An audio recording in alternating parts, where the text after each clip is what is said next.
Godavari global university Rajahmundry engineering, agriculture, pharmacy, health sciences degree కోర్సులకు అడ్మిషన్లు జరుగుతున్నవి. అందరికీ నమస్కారం. నేను Swaroopa Potlapalli. Welcome to Suman TV. Cine stars, celebrities ఏం చెప్పినా ఫ్యాన్స్ పిచ్చిగా ఫాలో అయిపోతూ ఉంటారు.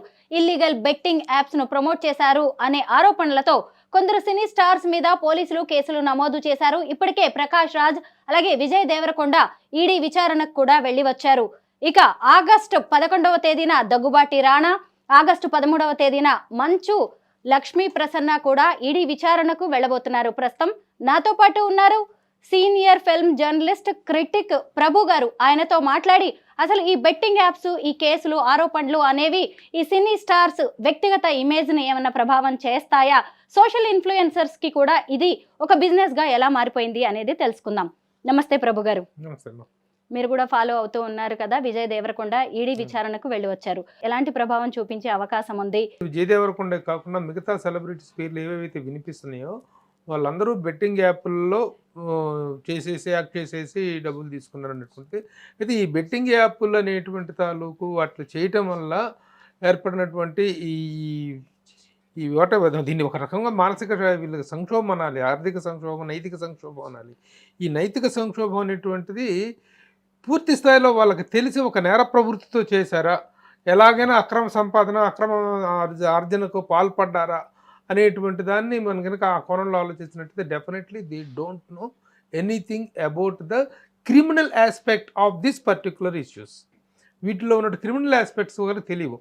బెట్టింగ్ యాప్ల్లో యాక్ట్ చేయటం అనేటువంటిది మామూలుగా మిగతా అడ్వర్టైజ్మెంట్స్లో చేయటం అనేటువంటిది ఎలాగో ఇది కూడా అలాగే అనుకొని చేశారు తప్ప వీటి వల్ల జరిగే నష్టం కానీ, వీటి వల్ల జరిగే పర్యవసానాలు కానీ, దీంట్లో ఉన్నటువంటి క్రైమ్ ఎలిమెంట్ కానీ వాళ్ళకి తెలియదు.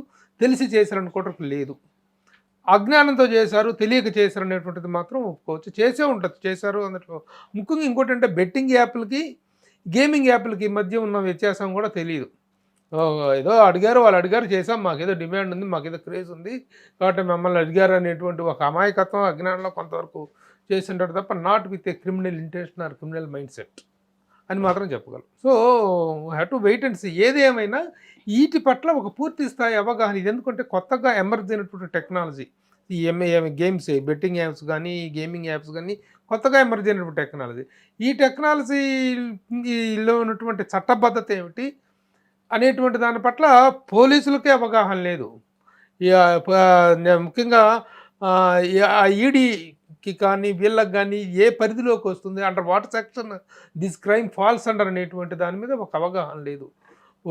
బెట్టింగ్ యాప్స్లో చేయటం అనేటువంటిది ఒక నేరం. వీళ్ళని అంత నేరస్తులు అయితే ఇమీడియట్గా తీసుకెళ్ళి అరెస్ట్ చేసి ఉండాల్సింది కదా. ఆ చట్టంలో ఉన్నటువంటి అస్పష్టత కారణంగానే ఇంత స్థాయిలో ఇది ఇంకా జరుగుతూ ఉంది. కానీ ఏ ఒక్కళ్ళు కూడా విచారణకు వెళ్ళిన ప్రతి ఒక్కళ్ళు కూడాను మేము మాకు తెలియక మేము చేసామని కొంతమంది చెప్తున్నారు.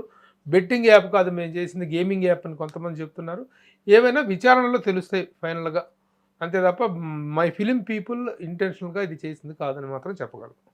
పెద్ద పెద్ద స్టార్స్ వాళ్ళు ఏం చెప్పినా కానీ ఫ్యాన్స్ బాగా వింటారు, ఫాలో అవుతారు. అలాంటిది ఇలాంటి బెట్టింగ్ యాప్స్ ని ప్రమోట్ చేస్తూ ఇది క్రైమ్ అని మాకు తెలియదు, అవేర్నెస్ లేదు అని చెప్పడం కూడా కొంత నమ్మదగినట్టుగా ఉండదు. నమ్మదగినట్టుగాను లేదు. కొంతమంది నిజంగా తెలియక చేసిన వాళ్ళే ఉన్నారు. కొంతమంది ఏం కాదు లేనటువంటి నిర్లక్ష్యంతో చేసిన వాళ్ళు ఉన్నారు. పూర్తి స్థాయి శుద్ధపూసలని మనం సమర్థించబోవటం లేదు దీన్ని. ఇది తప్పు. ఒకటి తెలిసిన తర్వాత కూడా ఒక చట్టబద్ధత అనేటువంటి దానికి, చట్ట వ్యతిరేకమైనటువంటి చర్య అనేటువంటిది తెలిసాక కూడా చేయటం అనేటువంటిది తప్పు, ఎవరైనా ఒప్పుకోవాల్సిందే. వీళ్ళు శుద్ధపూసలా కాదనేటువంటి త్వరలో తెలుసుద్ది. అప్పటిదాకా అనుకోవటం మాత్రం అయితే ఒక నేర ప్రవృత్తి కలిగిన వాళ్ళు కాదు వీళ్ళెవరూ కూడాను. ఇంత పెద్ద పెద్ద పేర్లు ఇప్పుడు రాణా దగ్గుబాటు కానీ, విజయ్ దేవరకొండ కానీ, లక్ష్మీ ప్రసన్న కానీ, ప్రకాష్ రాజ్ కానీ. ప్రకాష్ రాజ్ ఎన్ని కార్యక్రమాలు చేస్తుంటారు ఆయన. ఇది ఇచ్చి చిల్లర డబ్బుల కోసం ప్రకాష్ రాజ్ పాల్పడి చేశారా? నో. పూర్తి స్థాయి అవగాహన లేకుండా అదేదో చేసినటువంటిది. రాణా ఏంటి, రాణా స్థాయి ఏంటి, వాళ్ళు ఏంటి, వాళ్ళ ఫ్యామిలీ బ్యాక్గ్రౌండ్, ఈ చిల్లర డబ్బుల కోసం రాణా పని చేస్తాడా? విజయ్ దేవరకొండ స్థాయి ఏంటి, లక్ష్మీ ప్రసన్న స్థాయి ఏంటి? వీళ్ళందరూ కూడా డబ్బుల కోసమో లేకపోతే ఇదిగో అది వాటి పట్ల పూర్తి అవగాహన లేకపోవటం, అది మాత్రం నేను చెప్పగలను. తర్వాత అది నిజంగానే ఉద్దేశపూర్వకంగా చేశారనేటువంటిది రేపు చట్టంలో నిరూపితమైంది అనుకోండి, the law will take its own course. You don't leave anybody. ఇప్పుడు దీంట్లో పోనీ అలాగే ఇంకా మిగతా ఇన్ఫ్లుయెన్సర్స్ కానీ వీళ్ళలో కొంతమందికి పాపం అవగాహన లేక కొంత ఆశపడి చేసి ఉండొచ్చు. వాళ్ళ సంపాదనలు కానీ వాళ్ళ ఇవి కానీ మీదకి తక్కువగా ఉంటాయి కాబట్టి వాళ్ళు చేసి ఉండొచ్చు. వీళ్ళందరూ డబ్బుల కోసం కక్కుర్తిపడి చేసిన పనులు మాత్రం కాదు. ఇప్పటికే ఈడీ విచారణకు వెళ్ళొచ్చిన ఉమ్. విజయ్ దేవరకొండ నేను ప్రమోట్ చేసింది బెట్టింగ్ యాప్స్ కాదు గేమింగ్ యాప్స్ అని ఆయన చాలా స్పష్టంగా చెప్తున్నారు. బల్లగుద్ది మరి వాదిస్తూ ఉన్నారు. ఈడీ విచారణలో కూడా అదే చెప్పినట్టుగా తెలుస్తుంది. ఇంకొక వైపు చూసినప్పుడు ప్రకాష్ రాజ్ గారు కూడా అదే చెప్పారు. నేను ఫస్ట్ అయితే బెట్టింగ్ యాప్స్ ని ప్రమోట్ చేశాను, కానీ మనసు అంగీకరించగా వాళ్ళు ఇచ్చిన రెమ్యునరేషన్ ని కూడా నేను వెనక్కి ఇచ్చేసాను. అది పైగా చాలా కాలం క్రితం అని అంటున్నారు. అది కూడా వాళ్ళు కూడా అలా చెప్పాల్సిన అవసరం ఉంది కాబట్టి ప్రజలకి వాళ్ళు కన్వే చేస్తున్నారు. ఇంకొక వైపు రానా ఏం చెప్తారు, మంచులక్ష్మి ఏం చెప్తారు ఈడీ విచారణలో అనేది కూడా ఇంట్రెస్టింగ్ గా మారింది. అవును, డెఫినెట్గా వాళ్ళు ఎలాంటి స్టేట్మెంట్ ఇస్తారు, నిజంగా ఉద్దేశపూర్వకంగా చేశారా, వాళ్ళు కూడా మేము గేమింగ్ యాప్ అనుకునే చేసాము, బెట్టింగ్ యాప్ అనుకోలేదు కాబట్టి మేము చేసింది కూడా అదే, అది కాదు అంటే ఏది గేమింగ్ యాప్ ఏది బెట్టింగ్ యాప్ అనేటువంటిది ఈ వీడియో విచారణలో అర్థము మొహము ఉంది ఎదురుగా, తేల్చిపడేయటానికి ఎంత ఇది పట్టదు. ఆ విషయం కూడా పోలీసులు కూడాను నాంచకుండా ఇమీడియట్గా అది ఏ గ్యాప్, వీళ్ళు ఏ విధంగా శిక్షార్హులు ఏ విధంగా కాదు అనేటువంటి విషయం స్పష్టం చేయాల్సినటువంటి అవసరం ఉంది. ఇప్పుడు వీళ్ళు ఆడిన గేమ్స్ ఏంటో, వీళ్ళు చేసినటువంటి డబ్బులు తీసుకొని వీళ్ళు చేసినటువంటిది ఏ యాప్స్కి పనిచేశారు అనేటువంటిది తెలుసుకోవటం అనేటిది మీడియాకు కూడా పెద్ద పని ఏం కాదు. అది ఎంత ఫాస్ట్గా ఈ రోజున అనుకుంటే రేపటి రోజున తేల్చేయచ్చు దాన్ని. వాళ్ళు ఏ యాప్లో ఉన్నారు, అది గేమింగ్ యాపా బెట్టింగ్ యాపా, ఇక్కడికి వచ్చి మీడియా ముందుకు వచ్చి చెప్పినంత మాత్రాన ఏమి బుక్కాయించినంత మాత్రాన ఏం కాదు. అది నిజంగా గేమింగ్ యాప్ అయితే మొహాన్ని చూపించవచ్చు కదా, బెట్టింగ్ యాప్ అయితే. కాబట్టి చూద్దాం, ఇంకా దీని పట్ల పూర్తి స్థాయి అవగాహన లేదు కాబట్టి ఆ త్వరలో మీడియా కూడాను ఈ విషయంగా ఎవరెవరు బెట్టింగ్ యాప్లో చేశారు, ఎవరెవరు గేమింగ్ యాప్లో చేశారు, that will also come out. ఎందుకంటే కొత్తగా ఈ ఆన్సర్ని ఎక్స్పెక్ట్ చేయలేదు.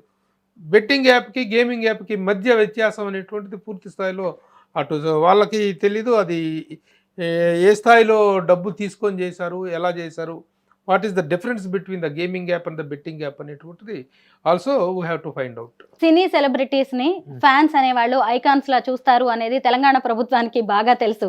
అందుకే ఈ మధ్య కొన్ని క్యాంపెయిన్స్ లో ఈ సినీ స్టార్స్ ని ఒక పార్ట్నర్స్ గా చేస్తూ ఉన్నారు. ఈ మధ్య జరిగిన డ్రగ్స్ క్యాంపెయిన్ లో కూడా ఇదే విజయ్ దేవరకొండ, రామ్ చరణ్ లాంటి వాళ్ళని కూడా సీఎం రేవంత్ రెడ్డి చక్కగా వేదిక మీదకి తీసుకొచ్చేసి వాళ్ళతో కొన్ని మంచి మాటలు కూడా చెప్పించారు. ఇది కూడా మనం ఖచ్చితంగా ఆహ్వానించదగ్గ పరిణామమే కదా. అలాగే పుష్ప 2 సినిమా టైంలో కూడా ఈ డ్రగ్స్ కి సంబంధించి 2 నిమిషాల నిడివి గల ఒక వీడియోను కూడా పెట్టాల్సి ఉంటుందని ప్రభుత్వం అంది. ఇలాంటివి ఇంకేమైనా చేస్తే అవేర్నెస్ వచ్చే అవకాశం ఉందంటారా?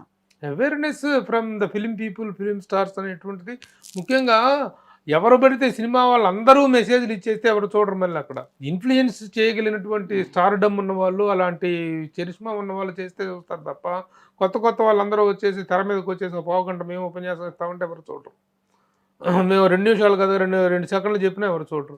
ఆ పాపులారిటీ ఉన్న వాళ్ళు చెప్తే డెఫినెట్గా వారి తాలూకు ప్రభావం గ్యారంటీగా ఉంటుంది. వారి తాలూకు ఇన్ఫ్లుయెన్స్ అయ్యేటువంటి వాళ్ళు ఉంటారు, ముఖ్యంగా ఫ్యాన్స్ అనేటి వాళ్ళు ఇన్ఫ్లుయెన్స్ అవుతారు. కాబట్టి అది రేవంత్ రెడ్డి గారు సీఎం గారు అడిగారు. అయితే అది ప్రతి సినిమా విషయంలో సాధ్యపడలేదు. దానికి ఒక కార్యాచరణ రూపొందించుకోవాలి. ఏ సినిమాకు వీళ్ళ దగ్గర నుంచి ఒక సినిమా, ప్రతి సినిమాకి ఆయా సినిమా వాళ్ళు చెప్పాలి అనేది. ఏది మన సినిమాకు ముందు కనుక cigarette smoking is injurious to health అనేటువంటి ఒక యాడ్ ఎలా వస్తుందో అలాంటి ఒక ఇదిని డ్రగ్స్ మీద వాటి మీద కూడా చెయ్యాలి అనేటువంటి సీఎం రేవంత్ రెడ్డి గారు చెప్పినటువంటి మాట. అది ప్రతి సినిమాకు వీళ్ళు చేస్తారా లేదా అనేటువంటిది ఇంకా ఇంప్లిమెంట్ అవ్వలేదు. దాని తాలూకు సీరియస్నెస్ ఏంటనేటువంటిది అటు ప్రభుత్వం వైపు నుంచి లేదు, ఇటు ఇండస్ట్రీ వైపు నుంచి లేదు. How serious it can be implemented అనేటువంటిది we have to wait and see. RTC ఎండీగా ఉన్న వీసీ సజ్జనార్ గారు ఒక లోకల్ బాయ్ నాని అనే సోషల్ ఇన్ఫ్లుయెన్సర్ ఒక బెట్టింగ్ యాప్ని ప్రమోట్ చేస్తున్న వీడియోని బయట పెట్టి ఆయన ట్వీట్ చేయడంతో మొత్తానికి ఈ బెట్టింగ్ యాప్స్ తేనె తుట్టే అనేది కదిలింది. అక్కడి నుంచి ఇంకా అసలు దర్యాప్తు మొదలు పెడితే ఎంతమంది సోషల్ మీడియా ఇన్ఫ్లుయెన్సర్స్, వర్షిణి కావచ్చు, అలాగే విష్ణుప్రియ, శ్రీముఖి, సుప్రీత, ఇలా టేస్టీ తేజ, ఇంకెంతో మంది బయటకు వచ్చారు. ఆ తర్వాత సినీ సెలబ్రిటీస్ కూడా బయటకు వచ్చారు. కేసు ఎటో పోతుందిలే అనుకున్నారు, కానీ ఈడీ వరకు వెళ్ళింది, విచారణలు కూడా జరుగుతున్నాయి. ఒక రకంగా ఇది మంచిదేనని చెప్పాలి. ఎందుకు అంటే తెలియకుండా ఇంకొంతమంది ఇంకెన్నో కూడా ప్రమోట్ చేస్తూ పోయేవారు. బయటకు రావటం కానీ ఏ విధంగా బయటకు వచ్చినప్పటికీ సజ్జనార్ గారు చేసినటువంటి ఎంక్వైరీలో అది బయటికి రావటం అనేది జరిగింది.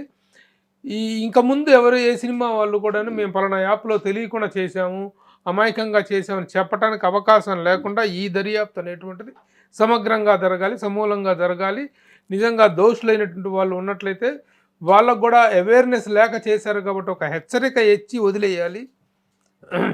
నిజంగా అంతకంటే తీవ్రమైన స్థాయిలో ఇన్వాల్వ్ అయిన వాళ్ళని చట్ట ప్రకారం శిక్షించాలి. ఏదేమైనా ఈ బెట్టింగ్ యాప్లు అనేటువంటి, ఎందుకంటే కొన్ని పర్టికులర్ సీజన్స్లో మాత్రం ఈ బెట్టింగ్ యాప్లు అనేటువంటి వాటికి విపరీతమైనటువంటి ఇది వస్తుంది. ముఖ్యంగా క్రికెట్ టైంలో ప్రతి ఒక్కళ్ళు ఇది సెల్ ఫోన్స్లో చూస్తూ ఉంటారు కాబట్టి ఆ చూసిన వాళ్ళందరూ టెంప్ట్ అయిపోవటం, వీటిలో ఆ ఉచ్చులోకి లాగటం కూడా చాలా దారుణంగా ఉంటుంది. ఆ బెట్టింగ్ యాప్లోకి దిగిన తర్వాత ముందు వీళ్ళకి ఏదో లాభం వచ్చేసినట్టు, వీళ్ళకి వేలు వచ్చేసినట్టుగా చూపించేసి వీళ్ళు టెంప్ట్ అవ్వటమే, ఇంకా బెట్టింగ్లు పెంచుకుంటూ వెళ్ళిపోయి వేలు లక్షలాది రూపాయలు పోగొట్టుకుంటుంది. ఎవరు అంటే మిడిల్ క్లాస్ యూత్. పరీక్షలకని డబ్బులు ఇస్తే, ఫీజులు కడతానికి డబ్బులు ఇస్తే, ఇంట్లో పనులకు డబ్బులు ఇస్తే ఈ డబ్బులన్నీ తీసుకెళ్ళి ఆ బెట్టింగ్ యాప్లో పడేసి సర్వనాశనం అవుతున్నాయి మధ్యతరగతి కుటుంబాలు, మధ్యతరగతి యువత. కాబట్టి దీంతో ఒక మంచిగా జరిగింది. ఇది ఒక శుభ పరిణామనే మనం అనుకోవచ్చు. బెట్టింగ్ యాప్స్ ప్రమోషన్ అలాగే సినీ సెలబ్రిటీస్ మీద దాని ప్రభావం అనే దాని గురించి చాలా చక్కగా వివరించారు. థ్యాంక్ యూ సో మచ్ ప్రభు గారు. సుమన్ టీవీలో మీ పర్సనల్ అండ్ బిజినెస్ ప్రమోషన్స్ కోసం కింది నెంబర్కి కాంటాక్ట్ చేయండి.